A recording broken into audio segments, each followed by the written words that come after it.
Hey guys, welcome back to Ironside Ranch. So there's a new development happening right now in Iceland, and Iceland has started a loan program for food, and this is really interesting.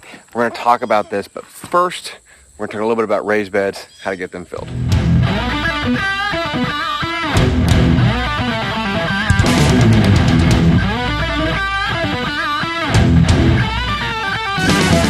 So as we grow into this food crisis, we've been promoting the idea of people doing more and more for themselves, right? Learning more and more about how to grow your food. And so one of the ways that you can do that is by doing raised beds. Raised beds are very economical, very easy, very efficient, and very simple to maintain. And so I like raised beds a lot more than I like traditional gardening in the ground. I think you get better production, better soil, better less work overall. It's a lot easier to weed them and maintain them. You do have to add to them annually, right? Because as you harvest out of them, you're depleting the nutritional value of them. But they also tend to get better as they go on. So we're going to talk a little bit about how to build these. Now you can see these are steel ones here. There's a number of ways of doing this. You can use things like white oak if you have a sawmill. You can buy cedar. You can do them out of wood. These galvanized steel ones last a lot longer, and they're really simple to put together. Galvanized steel ones are a little bit more expensive. However, Northern Tools had a sale recently, and we bought up all of them at the local store because they said they're no longer going to be carrying these. So if they're having that, jump over to Northern Tool. And you can try to pick these up. These are phenomenal. They had these for $45 a piece, and it's a 3x6 raised bed, and these work really, really well. We've used them for several years, and then like I said, they went on sale. They said they're no longer going to be carrying them, so we bought everything our local store had and bought all the rest of them. So the big question is, once you get the raised bed, how do you get it filled with the topsoil? And so this is actually kind of a downside to the raised beds because you do have to fill them, but it's kind of an upside when you think about it, because when people do traditional gardening, they tend to amend the soil over time, and they use the natural nutrients in there, but most of the soil is junk, and so they tend to not get that much production out of them, and so you'll end up with a better production because you're using a raised bed, even though it is a little bit more cost initially. Now, realize your raised beds, the soil will get better over time. So your first year's production may not be as good as 2, 3, 4 years down the road. The soil gets better every year, and every year you use it as you continue to amend it and add to it. Now, what we do, there is a lot of science behind this, and there's a lot of guys a lot smarter than me on how to do this. If you really want to learn how to do this, you need to pick up a book about soil amendments and everything like that. But we don't use any nitrogen fertilizers or anything like that. So what we do, the way that we handle this, as you can see, we've got this one started. This is all just junk hay that's in here, right?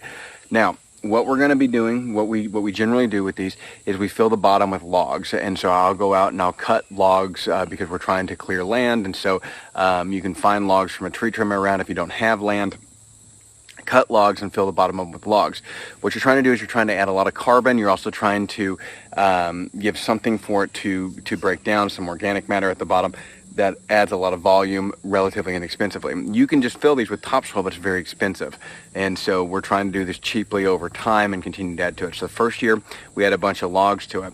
Now, one thing you can do is you can take cardboard and add it and put it down at the bottom to kill the grass. That's a real common way of doing it, and it works pretty well. What we have found is that if you would just allow it to compost the first year, the heat of the compost tends to kill the grass anyways, so it's not that big a deal. But if you do these ones that are steel, you can take a weed burner actually inside there and torch all the grass to the bottom and really do a good job of killing everything back. So there's a number of ways to kill the grass down when you set these in place. But put the logs down first, and then you want to fill in with as much wood chips as you can get, or straw, some type of high carbon material, right? Something like this hay. And you can see this hay is nice and wet. It's actually starting to heat up and break down. It'll break down a little bit better as we get more. But so then the hay goes down. Now, when we put this hay in here, we actually had it piled up about that high. And so it has settled quite a bit. And so now that the hay has settled over about 2 or 3 weeks, we're going to come back and we're going to add manure to this. Now, we will go, there's a local stable here that we can get free manure from, and we can get loads at a time, trailer loads at a time, and so it's pretty simple for us. And so we'll go and get loads of manure, and I'm going to pile that manure up about that tall. And that's all I'm going to do for this bed the first year. Now, the second year, what I'll end up doing is I have raised beds behind you that are on their second year. Now, those raised beds, what I'll do is, because they have broken down, and now some of those are down 4 or 5 inches from where I initially started them at, I'm going to buy topsoil, and I'll buy it. I won't buy it by the bag because that's way too expensive. I'll go to a landscape supply company, buy several yards of it in my trailer, and we'll unload it and top all of these off. Okay, and then we'll mix that all in with the soil that's already there. We'll hoe it in and get it nice and tilled in with what's already there.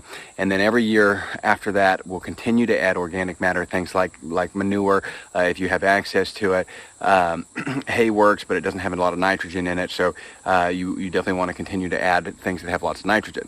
One of the things that we do with ours is that we direct compost into them, and so we will bury that compost down in there from, like, our table scraps and stuff like that, eggshells, things of that nature. We bury it down in there. Now, because we make bone broth and stuff out of, like, our chicken bones, for example, we cook those down really, we cook them down quite a bit.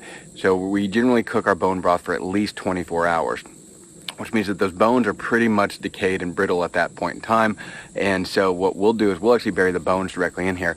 6 months later, those bones are gone. You do have to keep the dogs out of it, and you need to bury them deep enough that you don't get a bunch of pests in there. But that's one way of amending your soil, right? Adding calcium back to your soil. So you'll find what nutrients you're deficient on. We have one bed over here that is deficient on calcium, and so we'll be adding a bunch of eggshells and stuff like that to it. We do add some of our ash to it from our wood burning stove. We generally put that at the bottom to kind of help kill back the grass, because the ash is obviously a base, and so it's going to change the pH of your soil quite a bit. So you do got to be careful adding that in there.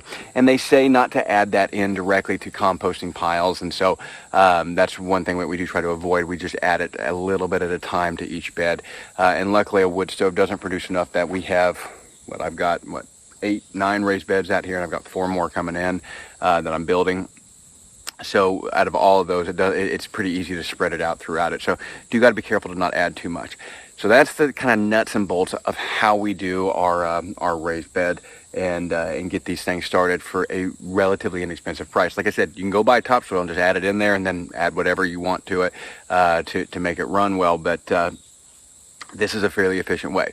These beds will actually get a tomato vine over the top of them to hold up all the tomatoes, because tomato cages suck. So just so you know, that's how we'll be building ours.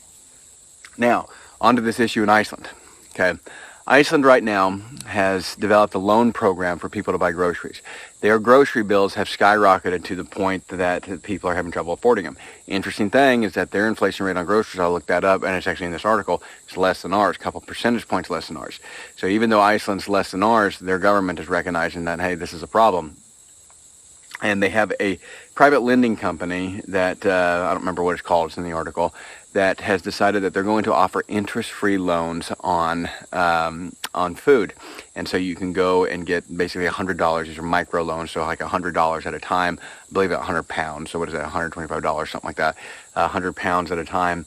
And you can get this loan now to help you get through on your food budget. And this is their idea of solving the problem. This is typical big business and government bureaucracy crap. It doesn't actually solve the problem. Here's the problem with that, is that eventually those loans come due, and now you no longer, we just kick the can further down the road, but now it's a bigger can. So now as we continue to kick it further down the road, it becomes harder and harder to deal with. Do not go into debt to try to solve this food crisis. You'll get yourself into a hole that you cannot get out of. So this is a big mistake for anybody that's considering doing this. And I realize some people feel kind of trapped. There are always other options for you. So avoid that at all costs. Avoid the credit card debt and stuff like that to get this food taken care of. Start growing your own food. Start attacking these small projects on your place, guys. Even people in subdivisions can grow at least some of their own food and help augment that bill. So, you may not be able to raise a beef, but you can certainly put a couple raised beds in your backyard and get some of this stuff taken care of. So I want you guys to really consider that and really consider, how do I solve this problem long term?